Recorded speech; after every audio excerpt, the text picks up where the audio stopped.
Selamat malam Kak Selamat Bilkis. malam Mbak Suci. Gimana nih kabarnya hari ini? Alhamdulillah kabar saya baik. Alhamdulillah ya. Perjalanan ke sini tadi gimana, lancar? Lancar? Lancar, nggak kena macet ya? Enggak. Alhamdulillah. Oke. Sebelumnya kan kita udah pernah melakukan sesi konseling yang pertama. Di sesi konseling yang kedua ini, boleh nggak saya tahu fokus masalah apa yang ingin Kak Bilkis dalami, dan untuk saya fokus masalah apa yang Kak Bilkis ingin difokuskan gitu. Saya di sini memfokuskan masalah terkait mengenai toxic relationship saya pada masa lalu saya. Berarti fokusnya tentang toxic relationship yang pernah dijalani ya? Iya betul. Nah, kemudian untuk tujuan Kak Bilkis sendiri, atau apa sih ekspektasi yang Kak Bilkis ekspekkan di sesi konseling yang sekarang sedang dilakukan? Kalau ekspektasi saya di sini, saya ingin bisa lebih terbuka sama orang ya mengenai masalah saya, berbagi cerita yang pertama. Yang kedua mungkin mendapatkan saran atau enggak sedikit solusi mengenai masalah saya ini. Berarti tujuannya untuk mendapatkan solusi dari permasalahan yang Kak Bilkis alami ya? Iya betul. Nah, kemudian di sesi konseling pertama saya sedikit flashback ya.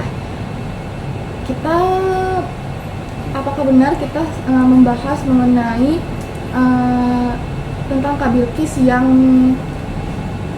trauma untuk melakukan hubungan kepada lawan jenis dalam konteks kayak pacaran gitu, dan sekarang masih nyaman sendiri karena kejadian toxic relationship itu?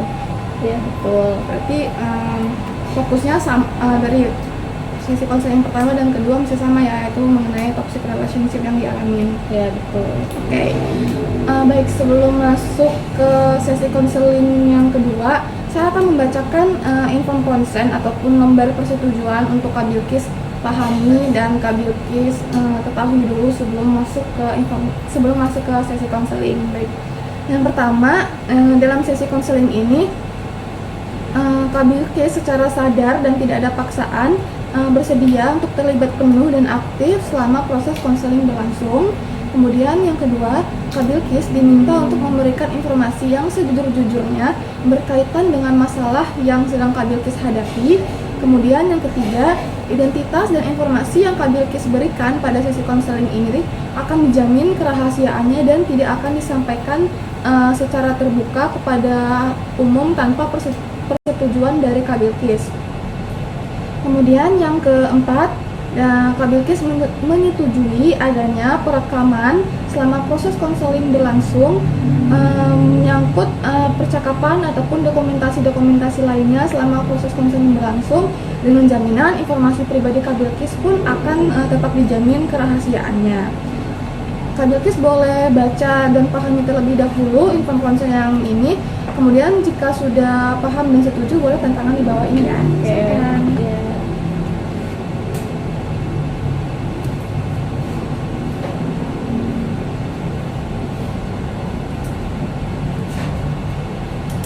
Baik, dari sesi konseling yang pertama, gimana nih perasaan Kak Bilkis? Apakah ada perubahan dalam cara berpikir atau apapun?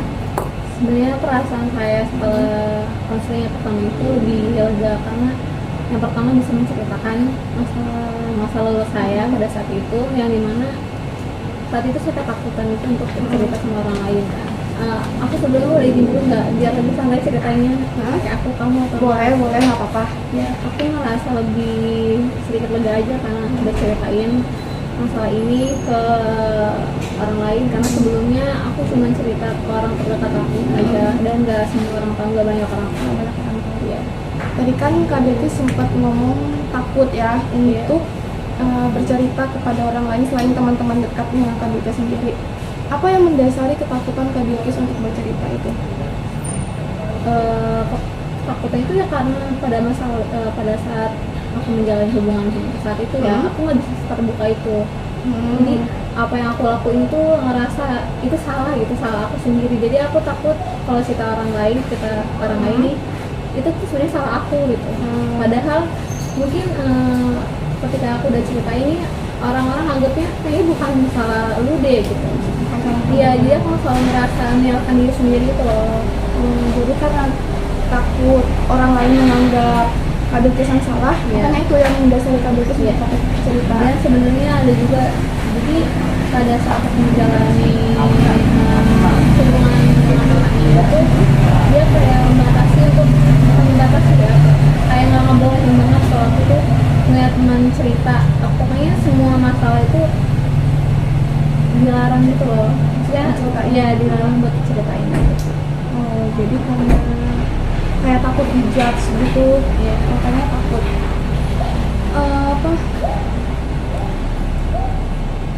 saya melihat ada pola pemikiran negatif ya, di mana Kabilkis ada ketakutan untuk bercerita kepada orang lain karena takut dianggap bahwa yang salah itu Kabilkisnya, takut dianggap permasalahannya ada di Kabilkisnya.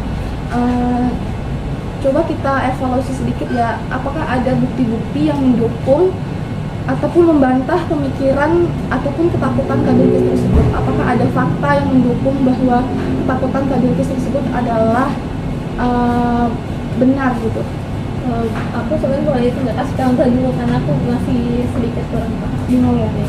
Kan tadi Kabilkis bilang takut untuk cerita ke orang lain itu karena takut dianggap Kabilkis yang salah gitu kan, benar nggak? Betul. Jadi ada nggak sih suatu kejadian atau momen yang mendukung bahwa misal Kabilkis cerita nih ke orang lain ataupun ke teman dekat Kabilkis sendiri, pas Kabilkis cerita tapi malah orang lain tersebut tuh malah menyalahkan Kabilkis, itu pernah terjadi nggak? Pastinya pernah sih, aku pernah ngalamin itu karena aku sempat menceritakan ya masalah tentang hubungan aku ini, terus kayak responnya lu sendiri sih kan gue udah pernah ngasih tahu kayak gitu. Nah tapi selama karena udah sering cerita, jadi dia sekarang semakin aku sering cerita, orang ini tuh kayak yaudah deh kayaknya emang si dia itu sebelum capek, dari situ dia nggak pernah nyalain aku lagi. Jadi kayak udah ya tunggu capek aja dulu kayaknya gitu. Jadi dari situ dia nggak pernah nyalain aku. Awalnya dia nyalahin ya, kayak udah dibilangin gitu gimana gitu. Dari situ sebenarnya si teman dekat kamu itu juga nggak sepenuhnya, mungkin dia juga nggak bermaksud untuk menyalahkan kamunya juga kan. Jadi karena ketakutan itu sebenarnya ada di pikirannya Kabilkis sendiri dan berujung apa ya, kalau bahasa sekarangnya itu kayak overthinking kali ya. Jadi semakin Kabilkis pikirin ketakutan itu, semakin itu menguasai pikiran Kabilkis sendiri dan semakin bisa menjadi bumerang ke Kabilkisnya sendiri. Nah, terus apa yang biasanya Kabilkis lakukan ketika ketakutan untuk bercerita tentang masalah yang Kabilkis hadapin itu? Apa yang Kabilkis biasanya lakukan untuk mengatasinya? Mengatasinya sih aku kayaknya dengan hal-hal negatif, maksudnya ini bisa terbilangnya negatif mungkin ya, aku ya susah tidur itu, terus bisa mungkin pola makan juga nggak teratur benar-benar, karena saat itu aku ngerasa berat badannya turun berat banget. Terus itu juga ngerasa stres karena ditambah pada saat itu kayaknya proses mau masuk kuliah gitu, jadi aku ngerasa stresnya makin banyak tekanan gitu ya. Dan karena aku tertutup sama keluarga juga masalah hal yang seperti itu, jadi aku bingung gitu loh, orang rumah kan gak mungkin ngertiin apa yang terjadi, jadi berusaha nutupin di rumah tapi sebenarnya punya masalah. Itu mungkin lebih ke efeknya kali ya, efek dari pemikiran-pemikiran atau ketakutan yang ada di kepala Kabilkis, jadinya kurang tidur, jam tidur berantakan, berat badan turun dan semacamnya, ditambah lagi mau daftar kuliah ya. Nah terus gimana sih Kabilkis ngelihat di posisi Kabilkis yang sekarang, Gimana sih Kak Bilkis melihat situasi yang sudah Kak Bilkis alami waktu itu? Maksudnya progresnya ya, perubahannya. Iya, Kalau perubahannya. aku sih ngerasanya mungkin ini udah jauh lebih baik ya dari yang sebelumnya, karena aku ngerasa sebenarnya setelah aku udah selesai sama hubungan toksik ini, mungkin ada beberapa bulan ya aku ngerasa kayak ketakutan buat datang sama orang, apa bercerita, karena aku cerita tuh benar-benar kayaknya cuman satu orang doang gitu, nggak benar-benar jelas ceritanya gimana, benar-benar nggak berani buat cerita ke siapa-siapa, bahkan ke orang yang menjalin hubungan itu aku nggak ngasih tahu, maksudnya aku tuh di sini tertekan gitu. Jadi Dipendam sendiri. iya, dipendam sendiri. Tapi semakin kesini semakin ada perubahan sih, semakin baik. Perubahannya apa yang Kak Bilkis rasain? Perubahannya mungkin apa ya? Nggak setakut dulu ya kan, kalau dulu tuh benar-benar kayak wah kalau misalkan ada yang apa ya? Kayak misalnya ada yang deketin mungkin ya, aku tuh kayak wah ini kayaknya Udah deh, jelek, iya, dulu ya, ketakutan sendiri, terus kayak nggak percaya sama orang gitu sih, ada ketakutan sendiri. Karena saat menjalin hubungan dulu kayaknya takut terulang lagi sih. Berarti sekarang perubahannya udah mengarah ke positif ya? Iya. Enggak yang sejelek dulu gitu. Nah terus ada nggak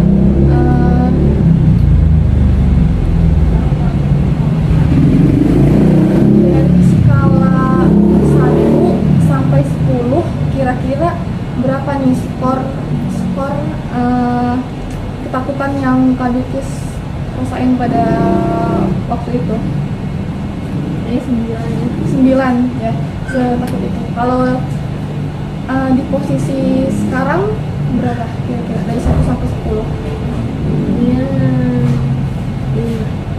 Berarti udah sedikit menurun ya. Tadi kan Kak Bilkis bilang skala 9 ya pada saat itu ketakutan. Boleh dijelasin nggak kenapa Kak Bilkis memilih skala 9? Kalau 9, kenapa alasannya? Mungkin pertama alasannya karena saat itu aku benar-benar takut ya, takut buat ungkapin apa yang aku rasain sama orangnya itu, sama orang lain. Bahkan kayak ya takut aja, karena di situ aku ngerasa teman-teman aku kan kayak udah pada Menjauh. iya menjauh, mungkin karena males kali ya.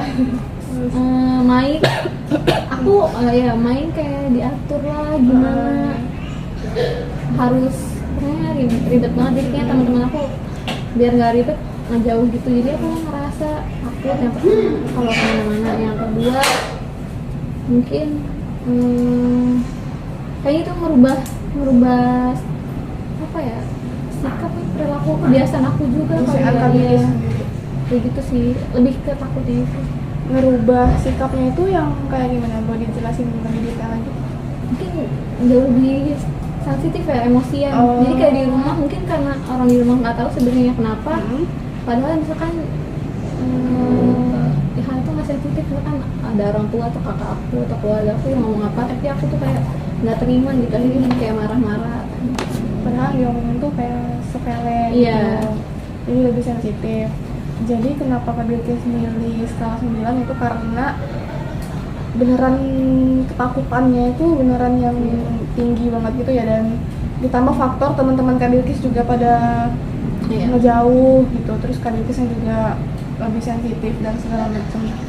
Kalau buat sekarang tadi kan Kak Bilkis bilang sedikit menurun ya, dari 9 sekarang udah ada di skala 5 ketakutannya. Boleh dijelasin juga nggak kenapa memilih skala 5 tersebut?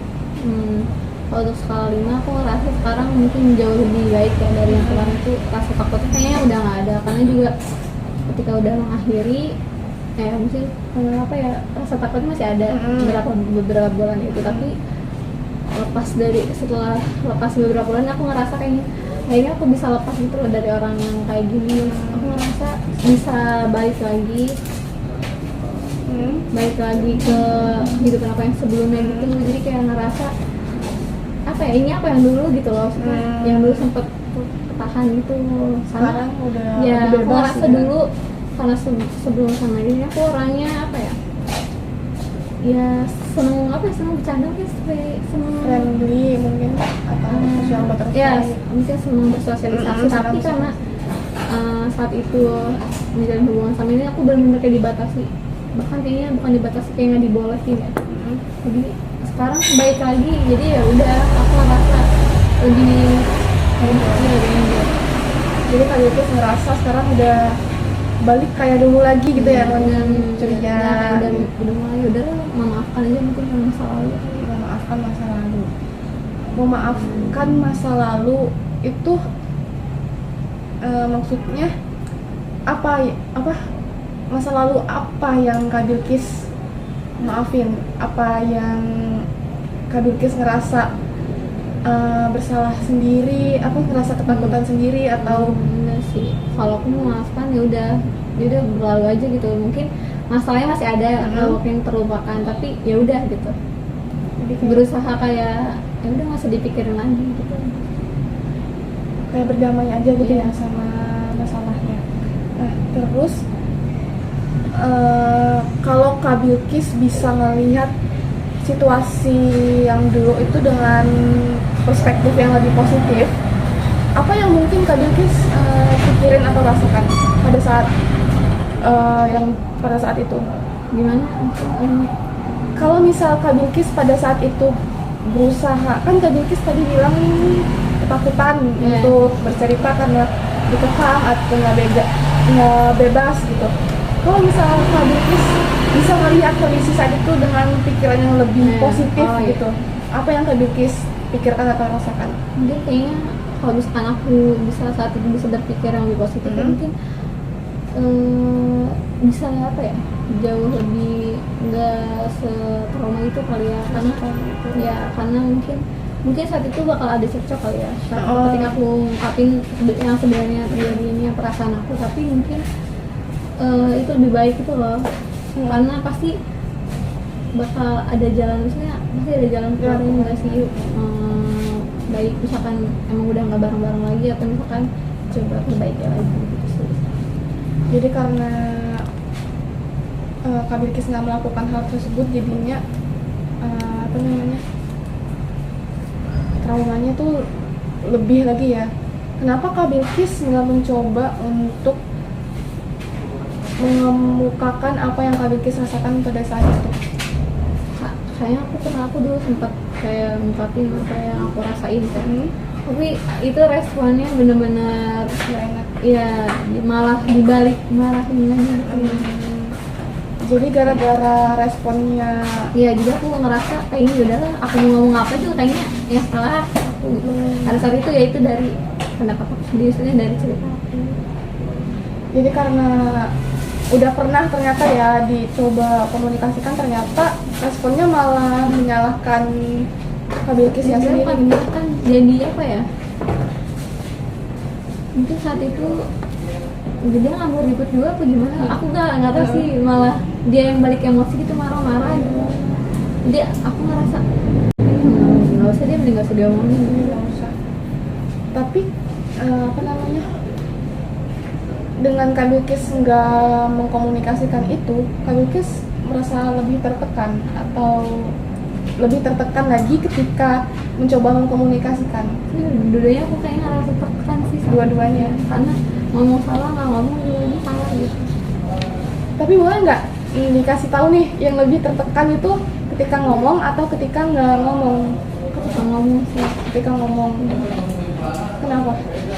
ya karena itu mungkin responnya yang malah makin nyakitin hati kali. Jadi karena apa sih? Kalau ngomong malah lebih Iya. lebih buat tertekan gitu kali ya. Oke, baik. Terus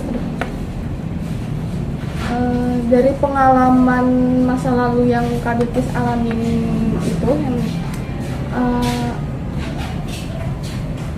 apa yang bisa Kak Bilkis maknai atau yang bisa Kak Bilkis kayak ada nggak sih kayak sisi positifnya yang bisa diambil gitu? Pasti ada kayaknya. Boleh sedikit ceritain nggak? Sisi positifnya mungkin dari aku sendiri itu mungkin jadi belajar lagi ketika menjalin hubungan. Kayaknya apapun yang masalahnya mungkin harus diomongin secara baik-baik dan ya jangan dipendam. Terus kalau misalkan ada yang ngerasa sesuatu yang ini itu salah, ya diomongin gitu. Mau baik mau responnya gimana pun kayaknya harus diomongin, itu sih yang penting, komunikasi dulu. Berarti Kak Bilkis lebih bisa belajar untuk mengkomunikasikan Ya, apa yang sedang harus dirasakan, lebih- gitu lebih ya. terbuka. Harus lebih terbuka lagi. Oke, jadi tadi Kak Bilkis bilang kalau bisa lebih terbuka ya sama orang lain. Nah, jadi kan Kak Bilkis itu sekarang memutuskan, tadi Kak Bilkis sempat bilang untuk memaafkan apa yang udah berlalu. Nah, bagaimana Kak Bilkis merasa tentang pilihan yang Kak Bilkis buat untuk memaafkan semuanya itu? Merasa ya udah jauh lebih baik aja kayaknya, apa ya, merasa jauh lebih baiknya karena aku udah nggak mikirin itu lagi, jadi udah nggak bawa tekanan dulu ke aku, nggak bikin pusing. Jadi karena udah maafin semuanya, jadi apa bebannya kayak udah Iya. hilang gitu ya. Jadi ngerasa lebih apa sih, ringan aja gitu, nggak ada yang dipikirin lagi. Oke, terus apa ada langkah pasti nggak sih yang Kak Bilkis ambil untuk tantangan yang untuk mengatasi tantangan kalau misalkan situasi tersebut terjadi lagi gitu? Kayaknya kalau misalkan aku udah ngerasa ini sama ya, Kondisinya sama. kayak masalah waktu itu, ya mungkin karena aku udah ngerasa udah gitu, Jadi bisa cepet-cepet mungkin udah saya kalau udah ini juga kali ya, kita jangan ngomong kalau misalkan nggak dapet dari temennya akhirnya ya udah gitu. jadi karena udah ada 2 pengalaman sebelumnya, jadi ya lebih bisa mengkomunikasikannya ya, kayak yang Kak Bilkis bilang tadi. Oke, aku boleh tahu nggak apa yang Kak Bilkis dapetin dari atau pahami dari obrolan kita pada sesi konseling yang kedua ini? Yang aku dapetin atau aku pahami ini, pertama apa ya, mungkin dari cara mengatasinya ya, cara mengatasi masalah aku di masa lalu, terus lebih mengerti masalah aku ini seperti apa kayak gitu. Jadi lebih mengerti masalah yang sedang Iya, dihadapi, apa yang terjadi sama aku. apa yang sedang terjadi. Oke. Jadi bisa disimpulin dari obrolan kita malam ini tuh Kak Bilkis jadi lebih paham ya apa masalah yang sedang dihadapin, dan juga tadi Kak Bilkis sudah sempat bilang kalau misalkan amit-amitnya kejadian lagi, udah tahu langkah pasti apa yang Kak Bilkis ambil untuk biar nggak terulang lagi gitu. Jadi bisa aku simpulin kalau ketakutan yang Kak Bilkis bilang di awal tadi itu kan sebenarnya cuman berada di pikiran Kak Bilkisnya sendiri, yang nggak melulu apa yang Kak Bilkis takutin itu tuh beneran kejadian. Walaupun sempat kejadian di temennya Kak Bilkis yang sempat nyalahin Kak Bilkisnya sendiri, tapi itu nggak menutup kemungkinan, maksudnya nggak semua orang melakukan hal yang serupa gitu. Jadi kalau misal pun kejadian tersebut terulang lagi, saya harap juga Kak Bilkis nggak merasa sendirian, bisa lebih terbuka untuk cerita ke orang lain, orang-orang terdekat Kak Bilkis, terutama keluarga gitu ya, karena kan keluarga yang melihat perkembangan Kak Bilkis, kayak tadi Kak Bilkis bilang sempat berat badannya turun dan juga sempat stres karena juga lagi ngadepin masuk kuliah gitu ya. Jadi semoga aja sih kejadian yang kemarin itu jadi yang terakhir ya, nggak akan keulang lagi, amin. Tapi walaupun misal nggak sengaja ataupun amit-amit lah ya keulang lagi, Kak Bilkis juga udah tahu langkah pastinya yang Kak Bilkis ambil. Mungkin ada hal lain lagi yang ingin Kak Bilkis sampaikan di sesi konseling malam ini sebelum saya akhiri? Udah cukup sih kayaknya dari aku sendiri. Udah cukup ya. Baik. Kalau misalkan udah cukup, semoga kedepannya Kak Bilkis bisa lebih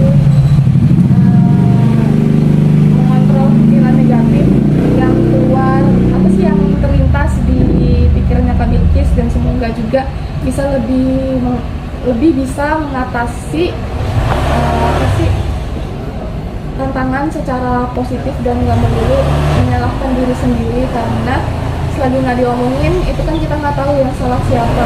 Bisa jadi kita juga salah, tapi kan ketika udah diomongin kita juga bisa tahu apa nih yang salah dari diri kita sendiri. Kayak Kak Bigis bilang tadi, dari obrolan hari ini kan jadi tahu masalahnya apa yang sedang dihadapin, dan juga semoga kedepannya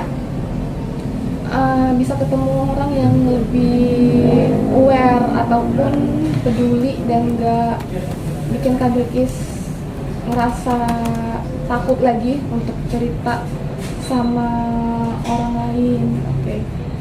Mungkin dari aku segitu aja. Terima kasih banyak udah percaya untuk cerita sama aku. Semoga apa yang aku sampein dari sharingan kita hari ini bisa bermanfaat juga buat Kak Bilkis ke depannya. Semangat terus kuliahnya, semoga lancar sampai akhir, dan juga hati-hati nanti di perjalanan pulang. Semoga perjalanannya juga lancar, nggak kena macet, dan juga bisa nanti pas pulang bisa beristirahat dengan lebih relax lagi, karena udah lega ya, udah lega banget kayaknya dari ekspresinya, kayaknya udah lebih ringan ya. Semoga istirahatnya juga nanti bisa tidurnya bisa lebih nyenyak.